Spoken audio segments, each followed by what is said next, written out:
We come to the prayer. I want to pray now.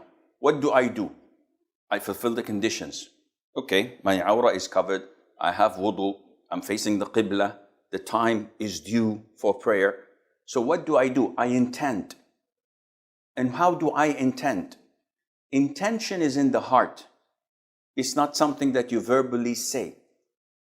So if I want to eat an apple, I don't say, I intend to eat this green apple in front of me on the table. I just reach out and bite it. This is the intention. So my intention now, in my heart, I don't have to say anything verbally or mentally. I just intend to pray dhuhr. It is dhuhr time. I make wudu, I come and I stand. The intention is there. I begin my prayer with a pillar. What is this pillar? You tell me. Wrong answer. The first pillar of salat is not takbir. The first pillar of salat is standing up when you're able to do so. So for fard prayers, you don't have the option of sitting down because you're lazy or you feel tired. If you're able to stand up, it's a pillar that you stand up. This is pillar number 1. I'm standing up. I do pillar number 2, which is known as takbiratul ihram.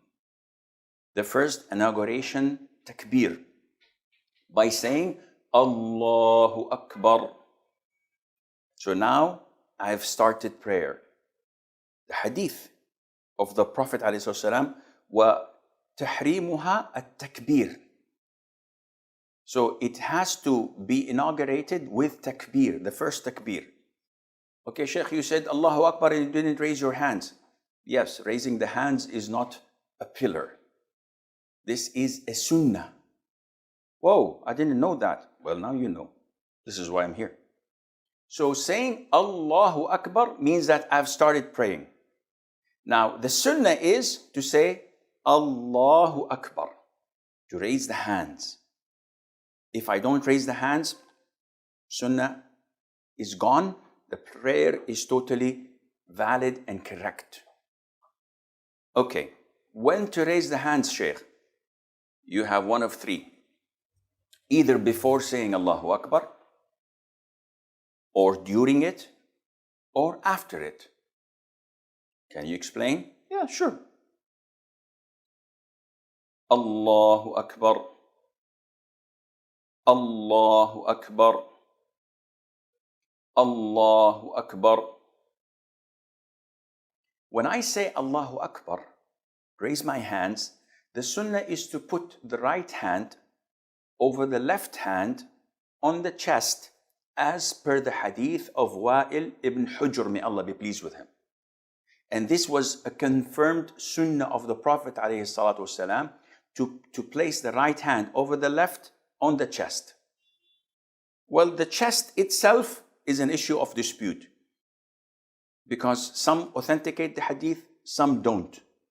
And those who don't differ whether to put it on the belly or to put it underneath the belly. But the most authentic is to put it on the chest. It's from here to here. So you put the right hand on the left hand on this chest while in the standing position. Underline, highlight with yellow, bold font. Why? I'll come to discuss this with you, because the hadith, when describing the Prophet's prayer, ﷺ, they used to say that he used to put the right on the left hand in the standing position. So now I'm standing. Let's begin from scratch. You look at the place of your prostration. You don't look at the chandeliers and look at the people around you. Everything is fine. No. You're praying. You're facing Allah Azza wa Jal. So you stand in submissiveness and humility, expressing your poverty, and you say, Allahu Akbar. Where do I raise my hands? 2 hadiths. One next to the shoulders, one next to the ears. So how do I understand this? It's very easy. The palm is next to your shoulders. The fingers are next to the level of your ears. And this is how you combine between the two authentic hadiths. So it is not like Allahu Akbar as people say, or Allahu Akbar as people do. This is all wrong. It is not Allahu Akbar. No, it is this way. So the palms next to the shoulders, the fingers are next to the level of the ears, facing the Qibla. You say Allahu Akbar, looking at the place of your prostration. Where do I put my forehead? I look at it whenever I am in the standing position. So it's always like this. Then I place my right hand over the left hand on the chest. And there are two ways of doing this. Look at my fingers. This is my wrist, my palm, and my arm. It's in between, like this. So this is one way of doing it. The other way, which is also authentic of doing it, is grabbing my wrist, like this. So I'm grabbing it. Some people want to make something in between, so they do this. And this is wrong. Either you put the whole palm of your hand with the fingers on the arm, wrist, and hand, or you simply grab your wrist, left wrist, like this. So what people do like this is totally wrong. Some brothers from Africa do this, and they tilt themselves. What are you doing? They said, we're preserving the heart. When was the last time you took an x-ray? Maybe your heart is on the right. Then we have a problem. Where are you getting this from? The sunnah is to stand idle, in the middle. Not to the left, not to the right, as the Prophet used to pray, alayhi salatu wassalam. Capish? Move on. Do the takbir, put the right on the left, on the chest, and you don't have to put it like some of the brothers do this. This is extreme. Some of the brothers, maybe Allahu Akbar. This is too loose. Some of the brothers say Allahu. This is too extreme. Follow the way of the Prophet ﷺ. Be moderate. And don't make an issue of it. Some brothers say Allahu Akbar, and they pray like this. And you start, what are you doing? I'm following the school of so-and-so. No, this is wrong. Akhi, what, is it wajib? Is it mandatory? No. Is it a fard, a rukun, a pillar? No. It's a sunnah. So don't fight over things that are sunnah. Prayer is more important than fighting over such issues. Finished? Okay. What do? We move on to another sunnah, which is called Du'a'ul Istiftah. So Du'a'ul Istiftah, there are different variations.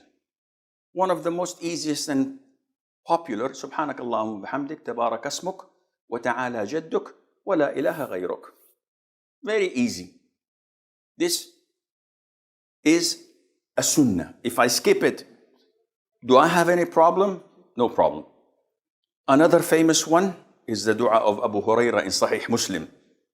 اللهم باعد بيني وبين خطاياي كما باعدت بين المشرق والمغرب ونقني من خطاياي كما ينقى الثوب الأبيض من الدنس واغسلني من خطاياي بالماء والثلج والبرد. Beautiful dua, Sahih Imam Muslim. There are 3-4 more. You pick and choose. If you skip it, no problem.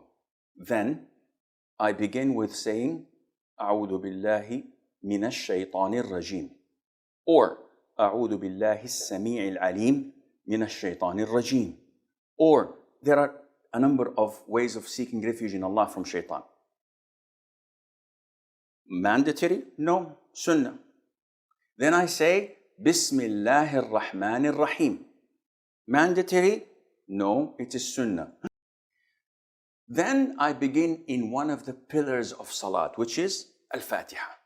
So I say, Alhamdulillahi Rabbil Alameen, Ar-Rahman Ar-Rahim. I say each ayah and I stop and I pause.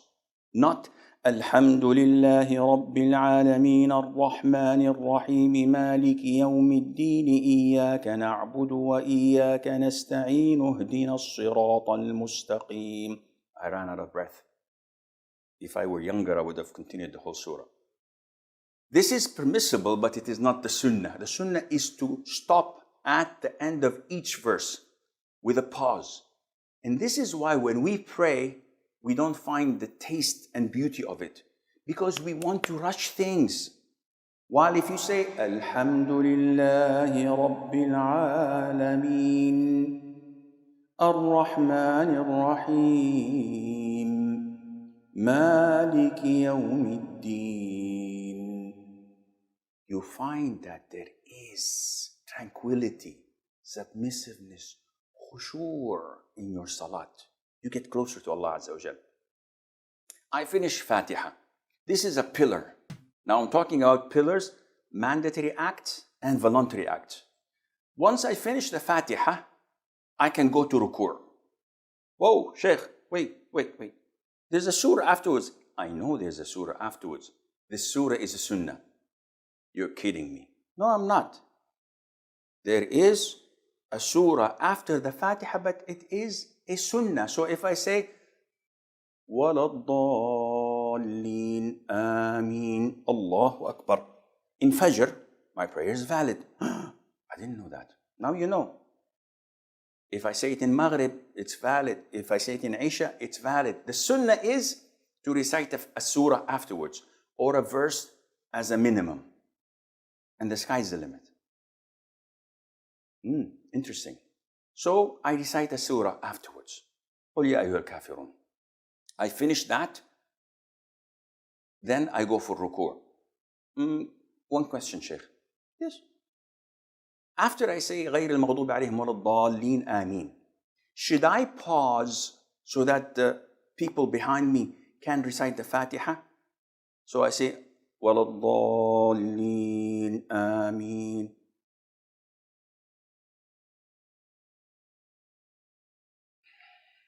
قُلْ يَا أَيُّهَا الْكَافِرُونَ. Oh, why did you stop? So that the people can recite the Fatiha. This is how they do it in Mecca and Medina. Says, okay, how did the Prophet do it? Because he said, pray as you have seen me pray. My job is to come and check how the Prophet ﷺ used to pray. Never ever was reported that he paused between the Fatiha and the Surah. So this is clear? He never paused. Okay, so you say, وَلَا الضَّالِّينَ آمين قُلْ يَا أَيُّهَا الْكَافِرُونَ. Just like that? Yeah, just like that. Okay, we move on to finishing the surah. We finish the surah. What should we do now? After finishing the surah, the sunnah is to go for ruku'. So